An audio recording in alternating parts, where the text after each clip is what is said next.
Charles' law, in simple terms, states that the volume of a gas at a constant pressure is directly proportional to the temperature applied to the gas. Did you get that? Let's note some differences. We notice that in Boyle's law, the volume was inversely proportional to the pressure, but in Charles' law, the volume is directly proportional to the temperature. In Boyle's law, we learned that it happened at constant temperature, and now in Charles' law, we see that it's at constant pressure. What does that really mean? Well, it's quite simple.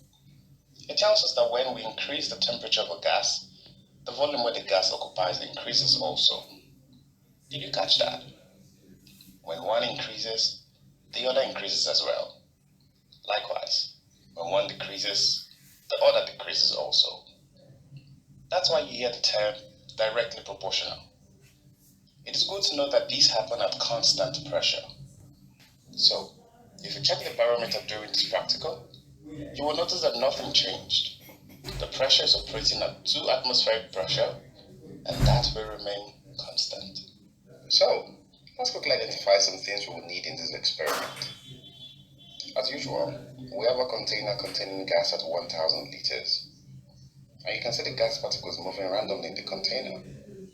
Note, these are gas particles. I hope you weren't thinking they were bouncing drugs. By the side, you see the thermometer, which as you know is to keep tab with the temperature of the gas at all times. It is measured in Kelvin, and it's initially at 300 Kelvin in this experiment. We'll talk about the Kelvin later on. By the other side, you can see the barometer, which as you know, monitors the pressure. It's currently at 2 atm, which should remain constant throughout the demonstration as a way to depict Charles' law. What again can you see? There's a Bunsen burner, and that helps us to generate the fire we need to heat up the container, which in turn leads to an increase in the temperature. So, let's kick off by putting on the Bunsen burner. As you can see, the temperature of the liquid increases, and as the temperature increases, the volume which the gas occupies also increases. It's important to note that the volume of the gas increases till the temperature of the gas equals the external temperature. With the effect of the temperature, the gas particles move more rapidly than before, thereby pushing the piston upward so as to contain larger volume of gas. The inverse occurs when the source of heat is turned off, thereby dropping the temperature and the volume of the gas.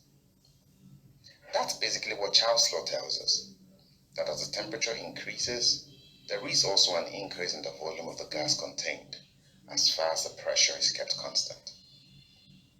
You can also calculate what the final temperature or final volume will be with the equation above. V1 is the initial volume at 1000 liters. Your initial temperature T1 is 300 Kelvin. You can see this on the thermometer. The final temperature T2 is 600 Kelvin. With the formula, V1 divided by T1 is equal to V2 divided by T2, you can calculate what your final volume will be. Can you also calculate what value will be the temperature if the gas volume is increased to 3000 liters? Make use of the same formula. With this, you should have an understanding of what Charles' law says. Try stating the law with your eyes closed.